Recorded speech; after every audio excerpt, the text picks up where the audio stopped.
Joyce, this is it. The long awaited One flew over the cuckoo's nest. One Flew Over the Cuckoo's Nest. We watched that movie. Now that I've probably forgotten everything. It's a classic. How could you forget it? So many amazing scenes. Yeah, I saw the movie a bunch when I was a youngster. It was one of those movies that my dad rented from Blockbuster or maybe the one other video store we would go to. He had two VCRs though, you know what I mean? I do.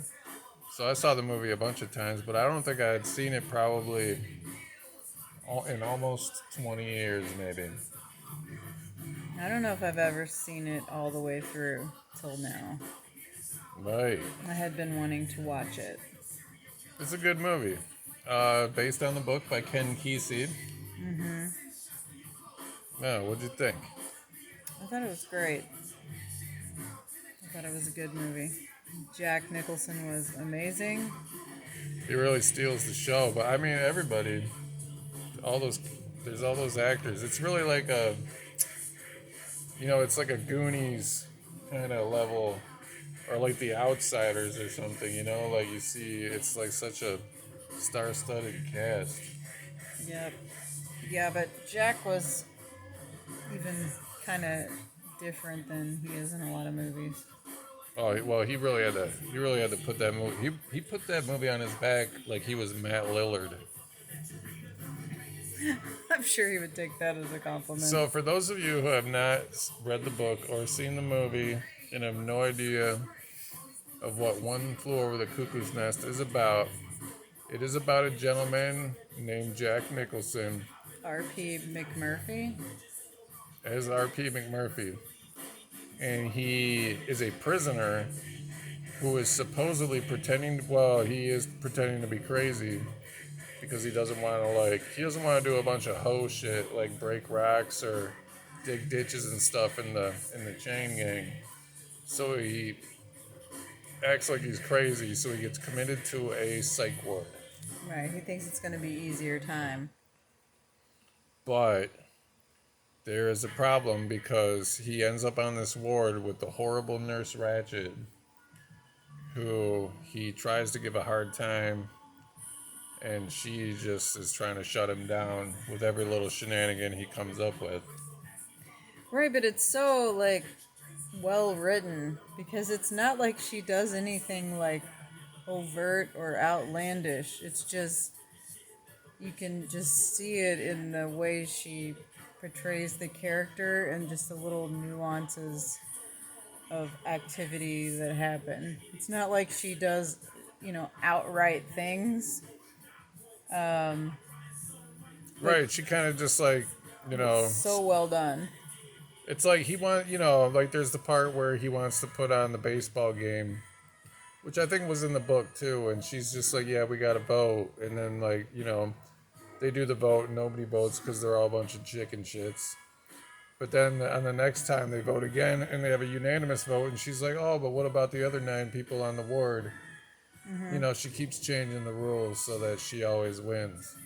Right, and then he has the pretend baseball game, and all the, not inmates, but all the patients get hype and they all act like they're at a game, and she's just seething from this that Yeah, they're that actually was enjoying themselves. Jack Nicholson was a genius in that fucking scene. Yeah, that was pretty awesome. Right, because he's just pretending to watch a baseball game, but he's, he's like the announcer, and all the other guys join him, and they're like pretending that they're watching the game. Yeah, and like nothing actually happens, but you just see her seething, and it's just so nuanced. It was a very well done film. Right, It still holds up today. she's like a control freak, and he has a powerful influence over all the other people in the psych ward, and she starts to feel her control slip away to the point there. I think by the end, I think the point is that they're not as scared of her as they used to be, Right. and it's not her ward anymore. So in a way, he kind of wins at the end, but he doesn't really win at the end. It really does not. But it's like even that, it's like everything was just done real low key. But yeah, by the end of the movie, you know that this woman is like a sociopath for real. Right, the movie departs from the book a little bit, especially like, in the book all these little side characters that, the other patients in the ward, they have their own little deals. And then, the chief, especially the chief, is like the narrator of the book, and he has his own little side story. It gets into the, even the, the, what do you call those guys? The guys that run the ward, Oh, the orderlies. yeah. They have a little bit of detail to them. But anyway, the book or the movie does a great job of just kind of showing things that were, maybe took a whole chapter to explain in the book, and you just kind of see it happen. Or you get, like, for example, two of the inmates, the guy from Ghost who was on the train with those creepy sad eyes, Yeah. and the other little fella in the book, they're gay. But like in the movie, like it doesn't bring it up at all, and it doesn't even really hint at it until the very end. You see that they're friends, but at the end, when everybody's drunk and they have their little overnight party, you see the beds pushed together, and that's really the only thing. But Nuanced. good job of showing and not telling. It makes me want to read the book now because I would love to see the chief's perspective. He was a really great character. Jack Nicholson.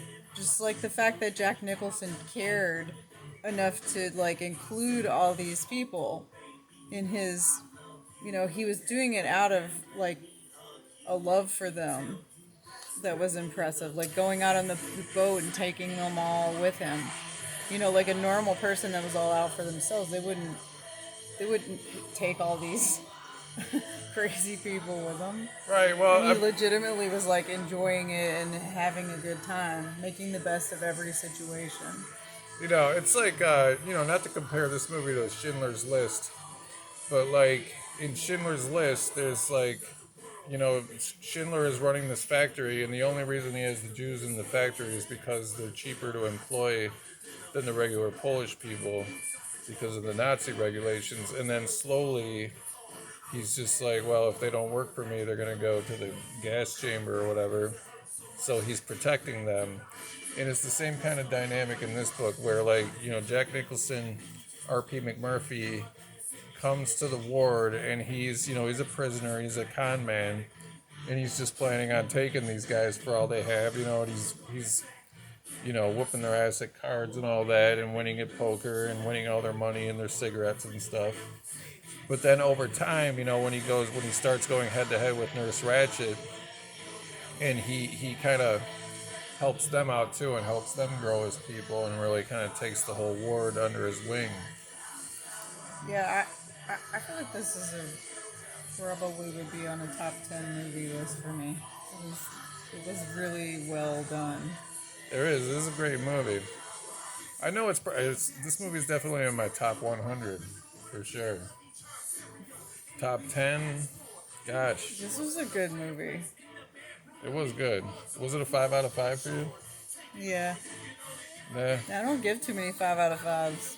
Well, it did have it all. Like, even the soundtrack was good, like the cinematography, amazing. Every character just pops. Like, even the fucking, like, there's one doctor, the one Indian doctor, and like you don't even really notice him, but there's a couple parts where he makes little side comments, and like him and Jack Nicholson are laughing at the one doctor. Who was the Like, everybody just kind of sticks in your head. What's his name? Scatman Carruthers. Scatman Carruthers. Oh yeah, like forget he's even like in this his movie. He's character, the shit. he did a great job. Like being afraid that he was gonna get caught and lose his job. Like that was on point. Right, so Mac Murphy, get the hell out of here! I'm gonna lose my job over this shit. Get your ass out of here. That was great. Yeah, that was my Scatman Carruthers impression. But I meant the scene was great. dude, he was yeah. But like even the girls, the girls that are in their Yeah, it movie was for two cast scenes, very like well. you there's something kind of weird. They are very one dimensional, but you like remember them. And then like all the little I mean, inmates. Nurse Ratched was obviously amazing. Oh my God, you, you believe this bitch. I think she might have got an Oscar for that one. I Somebody think might so. have. I think there were some Oscars associated with this film. Yep, when she breaks down the young boy. Oh, Billy Bibbit? Yeah. We don't want to do And then spoilers. I'm sure everyone has seen this movie No, this is at this point. some of these young kids, some of our young fans watching have young our fans. review show. They should not be watching this show. I probably saw this movie for the first time when I was probably 12 or 13. No, I mean our show, not that. Oh. They can watch that. Yeah, neither of us are wearing pants right now. But yeah, 5 out of 5. I agree. Dude. When I watched it again, I don't know. I saw it so many times when I was a kid because there's so many funny scenes in this movie and lines that you kind of repeat. It's got like a lot of catchphrasey dialogue. Yeah, I thought it was great. And I just saw the movie so many times. I just kind of at some point felt like I was all One Flew Over the Cuckoo's Nest did out. But it'd been years and years since I saw it, so now I'm seeing it again, and it is really good. I could probably watch it again. Yeah, like I now see what the hype was about on this one. Hype doesn't usually pay off for me. You're not a hype person. She's Joyce likes to discover things organically. But I don't know, most movies that are hyped up, like when I watch them, they're not all they're cracked up to be. This one's good. The hype was for a reason. Who would you recommend this film to? I mean, I think everybody should see it. It's a classic. Obviously. It's like right up there with I very The Wizard rarely of give a Oz. 5 out of 5 star to a movie. It's right up there with Or a book. The Sound of Music. I enjoyed this even more than that movie. It's right up for there real. with Schindler's List. That's another one I don't know that I've seen all the way through. I tend to avoid movies that I think are like depressing. Oh, it's depressing as hell, but man, it's a good movie. Right. I'm Got your boy Liam Neeson. sure that it is. Yeah. Well, anyway, slightly less depressing than Schindler's List This is was like- One Flew Over the Cuckoo's Nest. That's another reason I liked it. It was like upbeat. Yeah, for its rather depressing subject material, it's as upbeat as it could do. Right. Yep. Plenty of moments to laugh at for sure. I was cracking up the whole movie. Dude, like when I didn't know the chief was faking it. I Oh, knew yeah, you something didn't was even up. know. Yeah, I knew something was going to be up, and I was like, really? you just spoiled that whole thing. Everyone has seen this movie. Dude, you didn't see it? What are you talking about? You lived that life of a person that had never seen it. And you I've had no heard about it idea. my whole life. I've seen a lot of scenes. I just have not watched it all the way through till now. Well, I've been asking to watch it for probably like a year now. and then she has to review it for... Right. I don't know how Why were long. we not able to review it immediately so we could remember our thoughts? Well, we had a backlog of movies that we had to review. Actually, no, that's not. He had us review movies that we watched after this, before. And I never know what we're going to review. These are allegations from Joyce. I never know. Okay. Well, yeah. Go see it. Go see it. If you've seen It's it on and the, it's been a what do we minute- watch on Netflix? It's available Oh on yeah, the, it was on Netflix. one of the streaming shows. If you don't have a Netflix account, just use my sister's login. I'm the one that has Netflix. She has Disney Plus. Everybody uses my Netflix. The internet is There goes listening, shut us girl. down. Shh. Okay. Good movie. Goodbye.